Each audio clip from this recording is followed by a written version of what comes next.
Bismillahirrahmanirrahiim. Waa Somali News. Maanta waxaynu idiin soo gudbin doonaa 10 dal ee qaaradda Afrika ugu dhulka yar mise ugu bedka yar.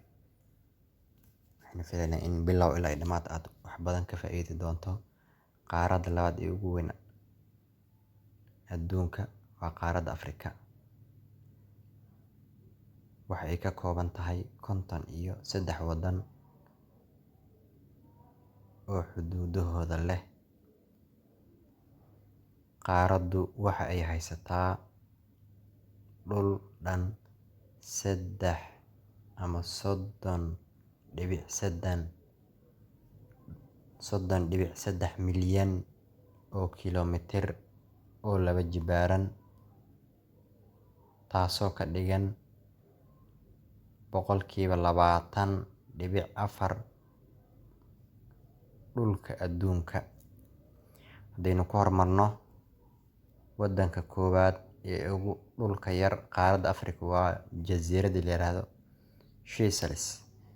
Jasiiradda Seychelles waxay ka kooban tahay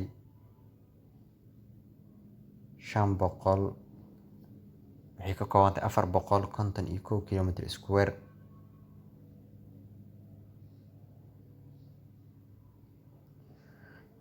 Jasiiradan 115 jasiiradood oo ku yaalla Badweynta Hindiya, waxayna leedahay goobo dalxiisayaashu aad ugu xidhan yihiin. Fikradda guud waa magaalo madaxda dalka ugu yar. Magaaladu waxa ay ku taallaa meel 1500 kiiloomitir u jirta bariga Afrika. Dalkan ayaa leh dhul dhan, sidaynu horey u soo sheegnay, 451 kiiloomitir square. Dalka labaad, São Tomé iyo Príncipe. Waddanka labaad ee ugu yar qaaradda Afrika, São Tomé iyo Príncipe ayaa la yiraahdaa. Waxa ay ku taallaa gacanka Guiana. São Tomé iyo Príncipe waxay ka kooban tahay 2 jasiiradood oo waaweyn. Jasiiradahaasi waxay masaafo ahaan u jiraan qiyaastii 250 iyo 225 kiiloomitir meel ka baxsan xeebta Guiana ee bartamaha qaaradda Afrika. Dalkan wuxuu leeyahay dhul baaxaddiisu yahay 964 kiiloomitir square. Dalka saddexaad, Mauritius. Jasiiradda Mauritius waa jasiirad dalxiis oo weyn, waxayna ku taallaa Badweynta Hindiya, halkaas oo ay ku fadhiso dhul dhan 2000 oo kiiloomitir. Dhulka Mauritius waxaa ku jira jasiiradaha Mascarene ee Rodrigues iyo Mauritius, iyo jasiiradaha kale ee ka baxsan. Port Louis waa caasimadda dalkaas. Dalka afraad waa Comoros. Comoros waa dal madax bannaan oo Afrikaan ah oo ku yaalla Badweynta Hindiya. Jasiiraddu waxay ku taallaa inta u dhaxaysa Jasiiradda Afrika ee Madagascar iyo waddanka Mozambique. Comoros waxay leedahay dhul gaaraya 2235 kiiloomitir oo laba jibaaran, waxayna leedahay 3 jasiiradood oo waaweyn iyo jasiirado yaryar oo tiro badan. Dalka shanaad Cape Verde ayaa la yidhahdaa. Waddanka Cape Verde waa jasiirado leh 10. Jasiiraddu waxay ku taallaa Badweynta Atlantic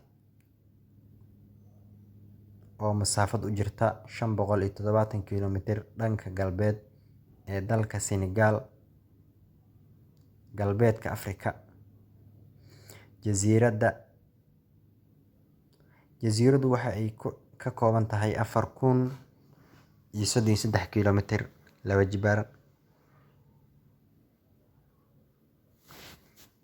taas oo ka dhigaysa dalka 5aad ee ugu yar qaaradda Afrika. Dalka 6aad, Gambia waxaa ku wareegsan Senegal marka laga tago dhinaca galbeed oo ay ka leedahay xeeb eegaysa Badweynta Atlantic-ga. Gambia ku dhowaad dalkeedu 1.9 milyan oo qof ayaa ku nool, waxayna ka mid tahay qaaradaha ugu saboolsan uguna yar ee qaaradda Afrika, waxayna ka kooban tahay 10,380 kiiloomitir laba jibaaran. Dalka 7aad, Swaziland waxay ka kooban tahay 17,364 kiiloomitir laba jibaaran.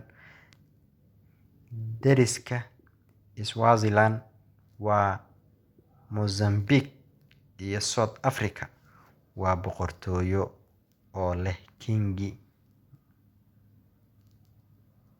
Messawi saddexaad inuu noqdo amiirka. Inta badan dalku waxay ku nool yihiin dakhli hoose dhexe oo ah ku dhowaad 10,000 qofkiiba. Dhaqaalaha dalka ayaa ku tiirsan wax soo saarka iyo adeegyada, iyadoo beeraha iyo macdanta qodistu ay ka kooban yihiin 13% dhaqaalaha dalka. Dalka 8aad, Djibouti wuxuu ka kooban yahay 23,200 kiiloomitir iskuweer. Waddanku wuxuu ku yaal Geeska Afrika, xagga Gacanka Cadmeed iyo Badda Cas, iyadoo Itoobiya, Somaliland iyo Eritrea ay deris la yihiin. Dadweynahan ayaa dhammaantood Islaam ah, waxayna adeegsadaan 2 luqadood oo rasmi ah, Carabi iyo Faransiis. Dalka 9aad, Rwanda cabirka dhulkeeda waa 26,798 kiiloomitir iskuweer. Waa waddan ku yaalla bartamaha bari ee qaaradda Afrika. Waddanku wuxuu weli ka mid yahay waddamada ugu saboolsan Afrika. Si kastaba ha ahaatee, si xarrago leh ayay uga soo kabatay boggan madow ee taariikhdeeda. Mid ka mid ah waaxaha ugu dhaqsiyaha badan ee dalka waa dalxiiska, maadaama loo arko waddan aamin ah. Inkasta oo uu mugdi soo maray, waxyaabaha ugu muhiimsan ee dalxiiska ayaa lagu arkaa gorillas ku nool buuraha dhulkaas. Dalka ugu dambeeya ee ugu yar qaaradda Afrika, galayna kaalinta 10aad, waa dalka Burundi. Burundi wuxuu ka kooban yahay 27,830 kiiloomitir iskuweer.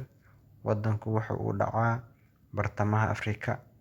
Burundi waxaa xuduud la leh Rwanda, Tanzania, Jamhuuriyadda Dimuqraadiga ah ee Congo. Inta badan dadku waxay ka shaqeeyaan beeraha, in ka badan kala barna waxay ku nool yihiin wax ka hooseeya dakhliga faqriga, kaliya 2% dadweynaha ayaa galaangal ku leh bangiga, mana jiraan wax isgaarsiin ah.